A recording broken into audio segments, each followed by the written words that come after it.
Halo, apa kabar pemirsa? Moga-moga kondisi Anda semua dalam keadaan sehat walafiat ya. Oke, hari ini kita akan membahas sesuatu yang ramai di media sosial dan memanaskan ruang diskusi politik, tempat-tempat kafe, restoran, wah semuanya membahas lah.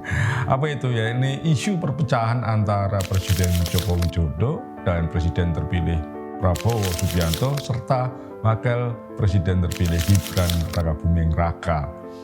Isu perpecahan itu tidak hanya memecah opini publik, terjadi polarisasi, tapi menggambarkan betapa kuatnya disinformasi dan manipulasi di ruang digital. Mengapa hal ini bisa terjadi dan benarkah hubungan Joko Widodo, Prabowo Subianto, dan Gibran Rakabuming benar-benar retak atau renggang? Kita bahas setelah ini. Hari-hari ini banyak akun di media sosial yang secara konsisten memompa narasi bahwa ada konflik, perpecahan, ketegangan antara Presiden Joko Widodo dan Prabowo Subianto. Narasi perpecahan itu makin seru karena ada amunisi baru. Warganet mengaku mendapatkan konten-konten lama dari akun yang disebut-sebut sebagai milik Gibran Rakabuming di sebuah platform lama. Tidak jelas apakah akun itu benar-benar milik Gibran. Yang jelas, kata netizen ini, akun itu punya konten-konten yang sinis pada Prabowo. Banyak serangan juga, bahkan sindiran kepada Prabowo Subianto. Apa yang sebenarnya terjadi di antara mereka? Apakah benar ada perpecahan? Atau ini sebetulnya strategi komunikasi dari satu kelompok tertentu yang ingin mengail di air keruh? Karena isu seperti ini sebetulnya bukan hal yang baru dalam politik. Ia disebut-sebut sebagai bagian dari taktik smoke screen. Smoke screen adalah strategi yang digunakan oleh seseorang atau satu pihak tertentu untuk menciptakan kebingungan, ketidakpercayaan, dan polarisasi di tengah masyarakat. Penyebaran informasi desas-desus semacam itu tentu saja tidak selalu berdasarkan pada fakta, melainkan pada manipulasi persepsi publik. Mari kita ambil contoh pertama, yakni tentang rumor hubungan antara Gibran dan Prabowo. Ketika kita melihat jejak digital, memang benar ada akun yang seolah-olah punya Gibran, ya, yang isinya tuh kritis pada Prabowo. Namun menggunakan informasi masa lalu seperti ini di luar konteks seakan-akan ada permusuhan yang masih berlangsung adalah bentuk framing yang memang sering dipakai dalam dunia politik. Kita sama-sama mengerti bahwa media sosial memberikan ruang yang luas bagi siapapun untuk menyebarkan informasi. Di satu sisi, ini sesuatu yang positif karena ada demokratisasi informasi. Namun di sisi lain, inilah yang memungkinkan narasi perpecahan seperti ini menyebar luas dengan sangat cepat. Algoritma platform seperti Facebook, X atau Twitter, Instagram, dan TikTok selalu memprioritaskan konten-konten yang akan menimbulkan engagement yang tinggi. Dan biasanya ini adalah dari asalnya konten yang kontroversial.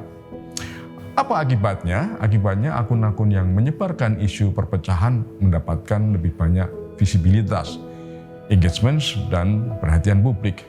Meskipun narasi mereka tidak selalu berdasarkan fakta.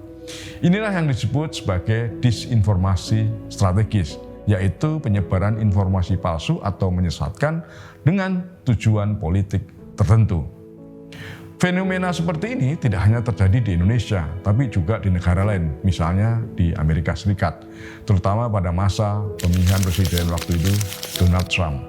Salah satu contoh yang paling mencolok adalah rumor perselisihan antara Trump dan Wakil Presiden Mike Pence selama masa jabatan mereka. Ketika Pence menolak Trump dalam upaya untuk membatalkan hasil pemilu 2020, rumor tentang perpecahan mereka merebak di berbagai platform media sosial. Kelompok-kelompok politik tertentu memanfaatkan momen perpecahan itu untuk memperdalam polarisasi di antara pendukung keduanya. Namun yang terjadi di balik layar mungkin tidak seheboh narasi yang berkembang terutama di media sosial. Ya, sama seperti di Indonesia. Rumor-rumor seperti ini biasanya ditiupkan oleh kelompok yang punya kepentingan politik untuk memecah belah masyarakat atau kelompok para pendukung. Dalam konteks Indonesia, isu perpecahan antara Jokowi, Prabowo, dan Gibran tentu saja memiliki beberapa tujuan politik. Pertama, ia mencoba melemahkan hubungan koalisi yang telah terbangun antara Jokowi dan Prabowo. Narasi ini bertujuan untuk memengaruhi persepsi publik bahwa koalisi ini tidak solid dan rentan pecah. Kedua, narasi yang memecah belah itu ingin memunculkan kesan adanya ketidakcocokan antara Prabowo dan wakilnya Gibran. Padahal keduanya kini berpotensi bekerja sama erat sebagai bagian dari pemerintahan yang baru yang akan dilantik Oktober nanti. Yang menarik, strategi ini juga digunakan di banyak negara lain termasuk Amerika. Contoh lain yang bisa kita lihat adalah hubungan antara Joe Biden dan Kamala Harris. Sebelum menjadi pasangan di Pilpres tahun 2020, Harris sempat bersaing dengan Biden di pemilihan pendahuluan Partai Demokrat. Bahkan Harris pernah mengkritik Biden secara terbuka dalam debat kandidat. Tapi setelah keduanya terpilih, isu-isu tentang ketidakharmonisan hubungan mereka terus beredar di media sosial. Sama kan seperti di sini?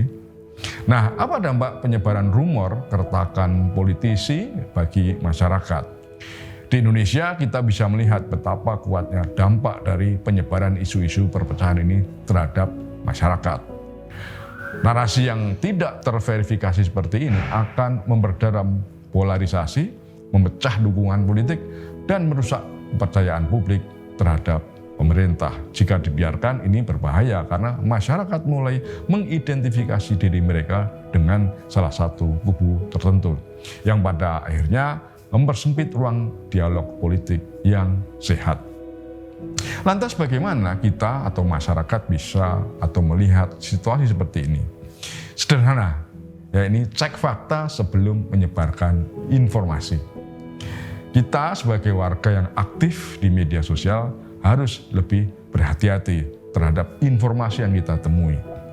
Gunakan situs-situs verifikasi fakta yang dapat dipercaya dan jangan mudah terpancing emosi oleh informasi yang belum jelas kebenarannya, termasuk informasi dari media yang ternama sekalipun. Ya, harap maklum, di sini juga ada media besar dan ternama yang diduga ikut bermain dalam menyebarkan rumor perpecahan itu. Nah, selain itu, masyarakat juga perlu meningkatkan apa yang disebut literasi digital. Literasi digital bukan hanya soal kemampuan menggunakan teknologi, tapi juga kemampuan untuk berpikir kritis, menyaring informasi yang benar dan menyesatkan. Nah, kita sebagai konsumen media tentu juga berharap ya, media-media di Indonesia ini ikut berperan dan bertanggung jawab untuk mengelola isu perpecahan dengan sewajarnya. Media harus berperan sebagai penjaga gerbang informasi yang akurat dan dapat dipercaya. Jangan sampai media malah ikut bermain ya dan memperkeruh suasana yang dengan menyebarkan narasi yang belum diverifikasi hanya untuk sekedar mencari sensasi. Inilah pentingnya jurnalisme yang profesional yang mampu mengungkap kebenaran di balik setiap rumor gosip yang disinformasi atau menyesatkan. Kan di Amerika dulu juga ada kasus media besar seperti The Washington Post atau New York Times yang melakukan investigasi untuk membantah banyak rumor dan isu-isu perpecahan politik yang berkembang di Amerika, terutama pada masa pemilihan presiden. Pada akhirnya kita perlu menyadari bahwa politik adalah tentang diskusi, bukan tentang perpecahan. Dalam era informasi yang serba cepat seperti sekarang ini, kita dituntut untuk lebih bijak dalam memilih dan memilah informasi. Jangan mudah terpengaruh oleh narasi perpecahan yang belum tentu benar. Sebaliknya, mari kita bangun ruang diskusi yang sehat, di mana perbedaan pendapat dianggap sebagai kekuatan, bukan ancaman. Terima kasih sudah menyimak episode kali ini. Sampai jumpa di episode berikutnya yang mungkin akan tetap kritis. Jaga kesehatan dan tabik.